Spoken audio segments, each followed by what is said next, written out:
ایک سوال یہ آ رہا ہے کہ کیا اشعری عقیدہ اور ماتریدی عقیدہ جو یہ کہتا ہے کہ مکلف پر سب سے پہلا فرض اول واجب علی المکلف، مکلف شخص پر جو بڑا ہو جائے بالغ ہو جائے تو پہلا فرض کیا ہے؟ اشعری عقیدہ اور ماتریدی عقیدہ یہ کہتا ہے، ان کا اصول کہتا ہے کہ مکلف پر پہلا فریضہ ہے کہ وہ اللہ تعالیٰ کے وجود پر استدلال کرے، کائنات میں غور کرے اور اللہ تعالیٰ کے موجود ہونے پر استدلال کرے. سمجھے کہ نہیں؟ تو کیا یہ صحیح ہے یا غلط؟ بھئی سب سے پہلا مکلف پر سب سے پہلا فریضہ شریعت نے جو فرض کیا ہے وہ توحید ہے، اور توحید میں بھی توحید عبادت، کیونکہ اللہ تعالیٰ نے سارے نبیوں کو توحید دے کے بھیجا. نبی جب آتا ہے اور کسی سے مخاطب ہوتا ہے یا قوم اعبدوا اللہ، امر حکم دیتا ہے کہ اعبدو یا قوم اعبدوا اللہ، اے میری قوم کے لوگوں اللہ کی عبادت کرو. تو نبی نے جب لوگوں کو خطاب کیا، اللہ کی عبادت کا حکم دیا، تو وہ لوگ کیا ہوئے؟ مخاطب ہوئے، مکلف ہوئے. جو ایمان لائیں گے فوراً مکلف ہوئے، ٹھیک، مسلمان ہو گئے تو مکلف ہو گئے. تو پہلا حکم کیا آیا ہوا ہے؟ پہلا حکم کیا آیا ہوا؟ اعبدوا اللہ. مکلف پر پہلا حکم تکلیف کی عمر آنے سے پہلے ہی اللہ کی عبادت کا حکم پہلے سے موجود ہے. ایمان لانے سے پہلے اس کو حکم ہی سکھا دیا جا رہا ہے کہ اللہ کی عبادت کرو. تو جیسے ہی وہ کلمہ پڑھے گا فوراً عبادت کرے گا. کیسے کرے گا؟ اس کو سکھائی جائے گی اللہ کی عبادت کرو.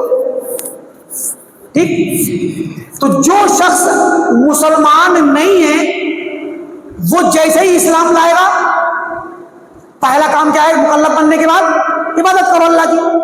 ہاں، وہ شخص اگر اللہ تعالیٰ کے وجود کے بارے میں شک میں مبتلا ہے، ملحد ہے، تو ابھی تو مسلمان ہی نہیں ہے. تو اسلام لانے سے پہلے تحقیق کرتے رہو.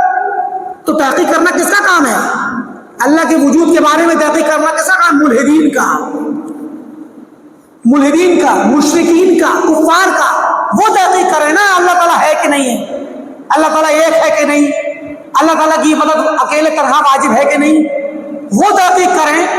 لیکن جو مسلمان ہے، جو اسلام میں پیدا ہوا ہے، جس کی تربیت 7 سال کی عمر سے صلاۃ میں کرائی جا رہی ہے، مروا اولادکم بالصلاۃ لسبع یقوم ابناء سبع، اپنی اولاد کو، اپنے بچوں کو صلاۃ کا حکم دو جب وہ 7 سال کے ہو.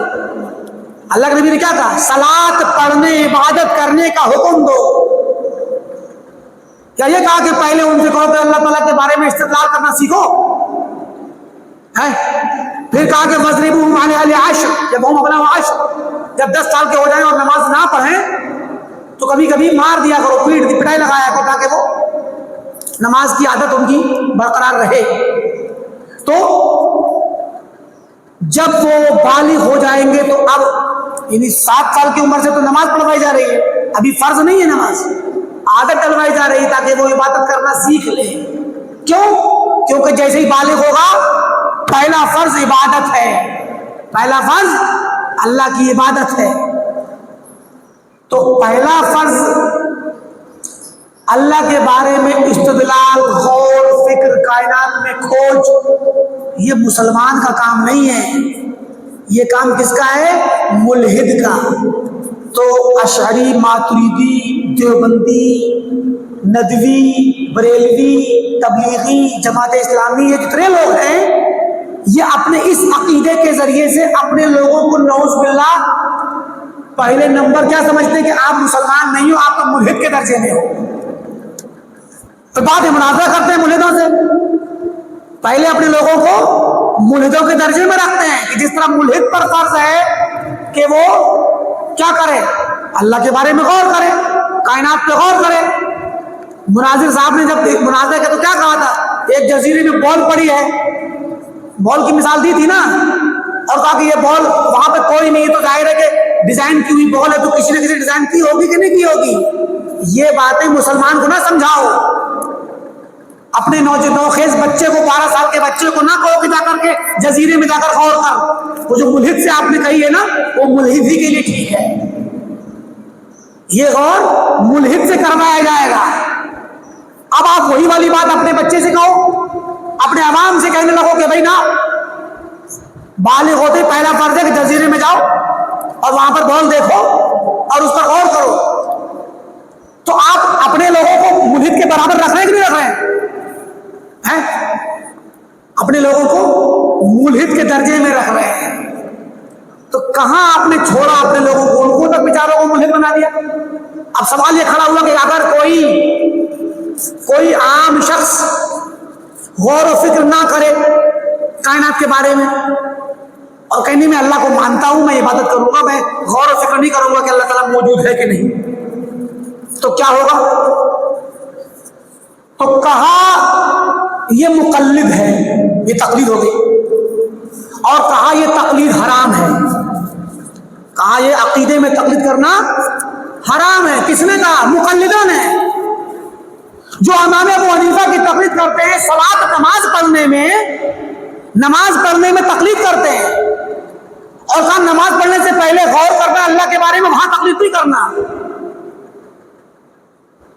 جو کام فرض نہیں تھا اسے فرض کیا غور کرنے کے لیے، غور کرنا فرض قرار دیا مسلمانوں پر، اور وہ غور کر کے عقیدہ ماننا، عقیدہ ثابت کرنا عقل سے اور دلیل سے فرض کیا، اور یہاں پر تقلید اپنے باپ کے ایمان پہ چلنا حرام قرار دیا. بات سمجھ آ رہی ہے نا؟ تو ان مقلدوں نے اپنے ہی عوام کو کہا کہ تم پر تقلید حرام ہے عقیدے میں. نماز میں تقلید فرض ہے، نماز میں تقلید فرض ہے. ٹھیک، تو سوال یہ ہوا کہ اگر وہ تقلید کر کے ایمان اپنا رکھے تو کیا کرے؟ کیا حکم ہوگا اس کا؟ تو علماء اشاعرہ کے پرانے علماء نے کیا کہا؟ کافر ہے، اس کا ایمان صحیح نہیں ہے. سارے عوام کو کافر کہہ رکھا ہے، کیونکہ عوام تو اللہ کے بارے میں کون استدلال کرتا ہے، غور کرتا ہے اور کہتا ہے کہ دلیل سے پتہ لگاؤ کہ اللہ تعالیٰ موجود ہے کہ نہیں. کون جانتا ہے؟ کوئی نہیں جانتا، نہ کوئی عام آدمی کرتا ہے. تو قدماء اشاعرہ نے تکفیر کر رکھی ہے کہ عوام سب کافر ہیں، کسی کا ایمان صحیح نہیں. مگر یہ چونکہ بہت مشکل فتویٰ ہے، خطرناک فتویٰ ہے، اپنے ہی مسلمان عوام کو کافر کہنا، تو پھر بعد کے متاخرین اشاعرہ نے کہا کہ نہیں، ہم کافر تو نہیں کہلائیں گے، گنہگار ہیں، مرتکب کبیرہ ہے. واجب کو چھوڑا نا، واجب کو چھوڑنا کبیرہ گناہ کا ارتکاب ہوتا ہے، ترک واجب کبیرہ گناہ ہے. تو اول واجب کو چھوڑا کبیرہ گناہ کے مرتکب میں. گویا جتنے بھی اشعری اور عوام ہیں، ماتریدی عوام ہیں، یہ سارے کے سارے کتنا ہی تبلیغ میں جا کر کے نماز پڑھوائیں اور پڑھیں، کتنا ہی خانقاہوں میں بیٹھ کر کے اللہ اللہ کریں، اگر تدبر اور غور کر کے اللہ کے وجود پر استدلال نہیں کیا ملحد کی طریقے سے، اور اللہ تعالیٰ کو یقینی دلیل سے نہیں جانا، تو مرتکب کبیرہ ہیں. اور ہر مرتکب کبیرہ گناہ کے ارتکاب کی وجہ سے اللہ تعالیٰ کے یہاں جہنم کا حقدار ضرور ہے. یہ اور بات ہے کہ اللہ تعالیٰ معاف کر دے، اس کی مرضی. تو سارے لوگوں کو گنہگار قرار دے دیا. لیکن بات یہ کہ اصولوں کے مطابق چلیں گے تو کافر بھی کہنا پڑے گا.